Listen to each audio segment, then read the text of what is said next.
ఈ 5 రాష్ట్రాల ఎన్నికలలో విజయం సాధించిన పార్టీలకు, పార్టీ అధ్యక్షులకు, పార్టీ అభ్యర్థులకు వ్యూహకర్తగా నా శుభాకాంక్షలు. పశ్చిమ బెంగాల్లో మమతా బెనర్జీ గారు పాజిటివ్ ఎనర్జీ ఉన్న గెలవలేకపోవడానికి కారణం వాళ్ళ అహంభావము. ఎదుటి పార్టీ వ్యూహాలను పసిగట్టలేకపోవడం కూడా ఓడిపోవడానికి కారణం. అలాగే బీజేపీ వ్యూహాలు ఈ గెలుపులో, బీజేపీ గెలుపులో వాళ్ళ వ్యూహకర్తల శ్రమ అధికంగా ఉంది. వాళ్ళ వ్యూహకర్తల సంక్షేమ వ్యూహాలే ఈ ఎన్నికల్లో అన్ని పార్టీలను విజయాల వైపు తీసుకెళ్లాయి.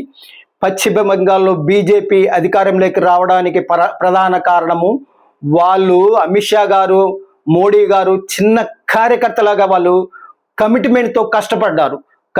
కమిట్మెంట్తో కష్టపడిన వాళ్ళ ఎవ్వరికీ విజయాన్ని వరిస్తూనే ఉంటుంది. అలాగే చెన్నైలో టీవీకే విజయ్ని 2 సంవత్సరాల నుంచి ప్రశాంత్ కిషోర్ టీము, వాళ్ళ వ్యూహకర్తల టీము అండర్ గ్రౌండ్ వర్క్ చేసి సంక్షేమ వ్యూహాలను వాళ్ళ నియోజకవర్గాల్లో ప్రజలకు ఏం కావాలో అవి అధ్యక్షుడికి అందించి వాళ్ళ మేనిఫెస్టోలో చేర్పించి చేయి పెట్టి నడిపించి గెలిపించుకున్నారు. అలాగే విజయ్ గారు వ్యూహకర్తలను చాలా గౌరవించుకున్నారు. కానీ స్టాలిన్ గారు కూడా అసలు రాజకీయాలలో ఉద్దండులు. ఎందుకు ఓడిపోయారంటే వాళ్ళని అహంభావం ఎక్కువైపోయింది. వాళ్ళ వ్యూహకర్తల మాటలు పెడచెవిన పెట్టారు. అందుకే ఓటమి పాలయ్యారు.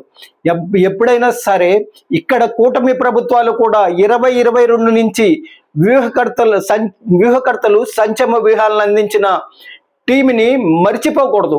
గెలిచిన తర్వాత కూడా వాళ్ళని సెంటిమెంటల్గా వాళ్ళని పక్కన పెట్టుకోవాలి. ఇక్కడ కూడా అహంభావంతో ఉంటే ఏ పార్టీ అయినా సరే, ఎంత రాజకీయ ఉద్దండునైనా సరే ఓటమి పాలవుతారు. నేను ఈ వీడియో ద్వారా తెలియజేస్తున్నాను, వ్యూహకర్తలు సంక్షేమ వ్యూహాలని పార్టీలకు అందిస్తారు. ప్రజలకు చాలా చాలా మేలు జరుగుతుందని ఈ వీడియో ద్వారా తెలియజేస్తున్నాడు రాజకీయ ఎన్నికల వ్యూహకర్త తాతా సుబ్రహ్మణ్యం, మై పెన్ పేపర్ అధినేత, విజయవాడ, ఆంధ్రప్రదేశ్, భారత్. మిగిలిన విషయాలు రేపు మాట్లాడుకుందాం.